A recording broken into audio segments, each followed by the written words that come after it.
Just 1 month after his election, Pope Leo XIV has already shown that his pontificate will be extraordinary. He has addressed delicate issues using words not heard in years. Those who think they can anticipate the future of the Church might be left speechless. Stay with us until the end to find out everything. Just 1 month has passed since Pope Leo XIV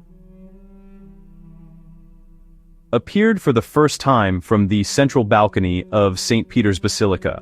It was May 8th, in St. Peter's Square.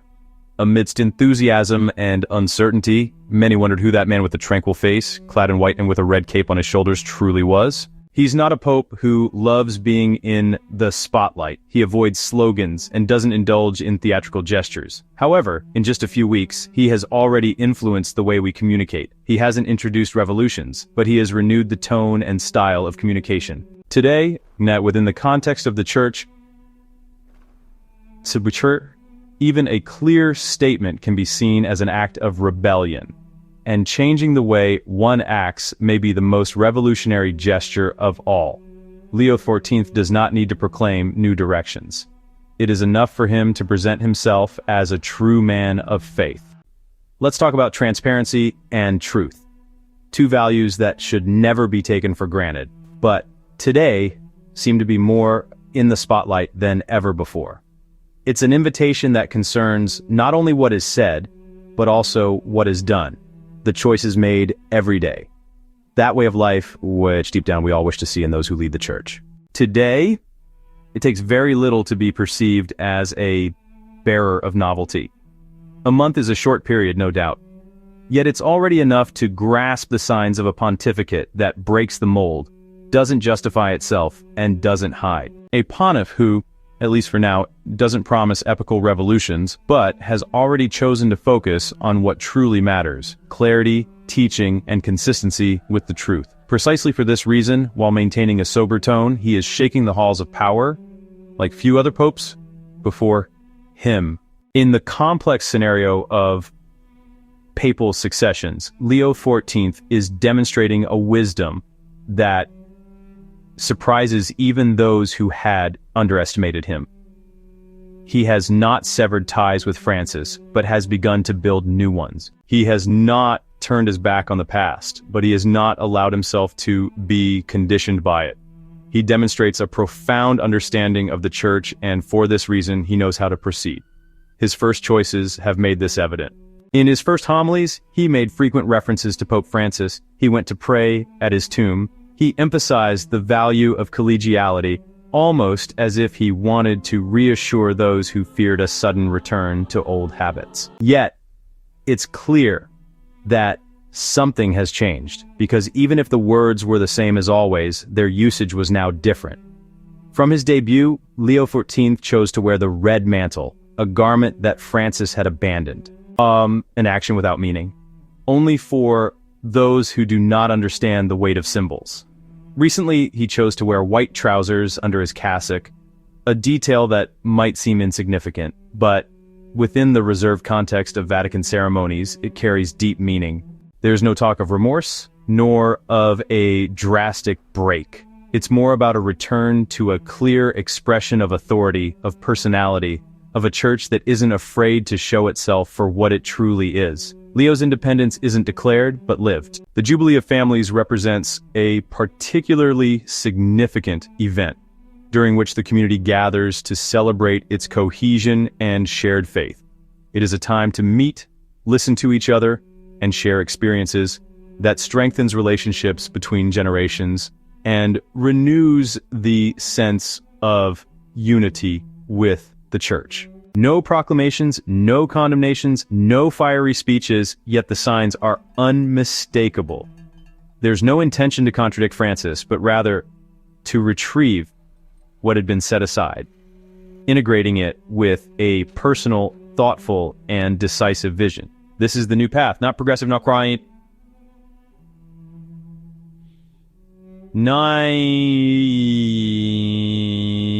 conservative, but authentically Catholic. On the occasion of the Jubilee of Families, Pope Leo XIV issued a declaration that, in the past, would have been considered ordinary.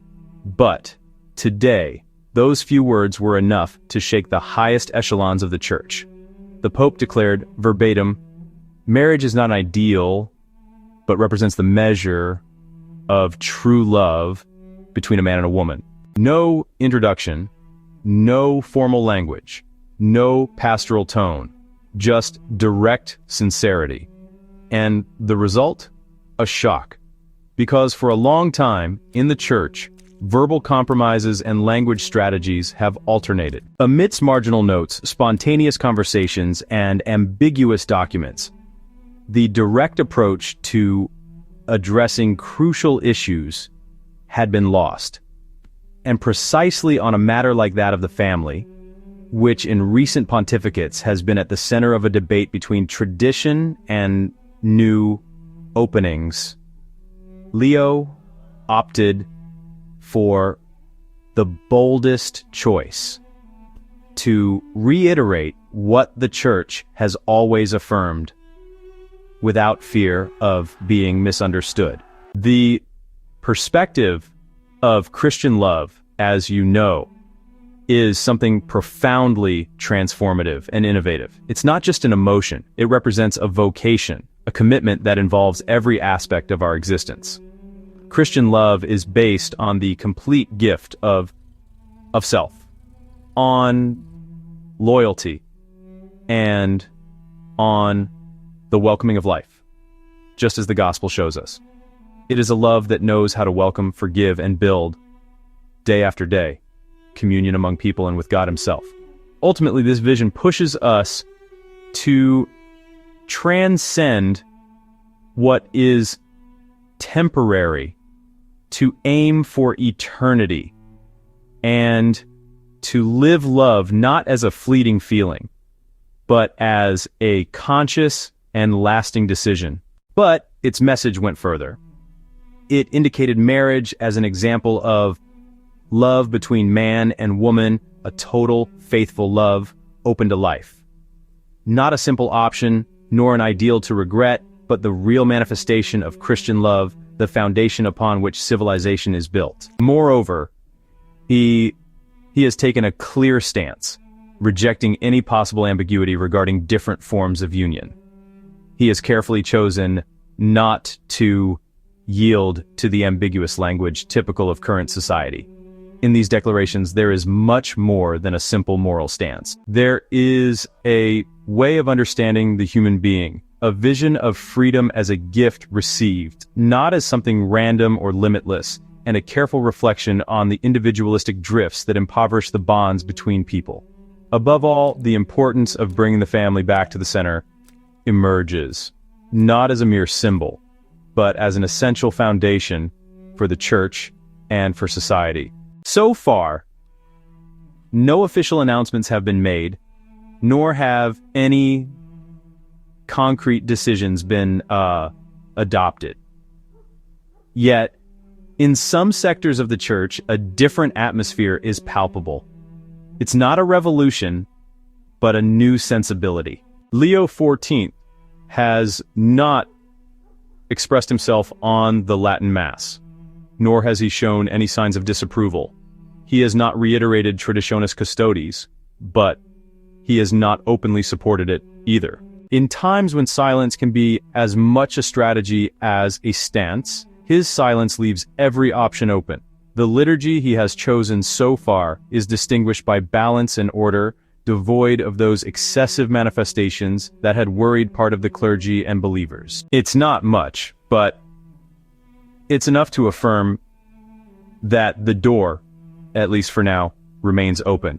And yet, sooner or later, Leo XIV will have to express himself clearly, both regarding the liturgy and the broader issues of the Church. Another crucial issue, perhaps even more pressing, concerns the very question of collegiality. Up until now, the Pope has handled this issue by showing consideration for Francis's position, but it remains uncertain which direction he will choose. Will the synodal process continue with collectively developed texts and a more adaptable ecclesial vision? Or will the synod revert to being merely a consultative tool without shared decisions? The time for decisions is fast approaching. And only then will it become clear if this apparent openness towards traditionalists will translate into real actions, or if it merely represents a temporary truce in the path of exclusion of recent years. At present, nothing more can be said. There's no hostility, but no certainties either. The threshold is only partially open.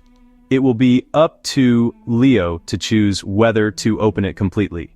In just 4 weeks, Pope Leo XIV has brought back to the Vatican what seemed lost: the value of transparency. No sensational acts, but clear words, strong symbols, and a direction that doesn't need fanfare. If the morning bodes well for the day, this pontificate has started on the right foot: sober, Catholic, and determined. Now it remains to be seen how intentions will translate into concrete actions. And you, what do you think? If you like the video, write amen in the comments. May God be with you.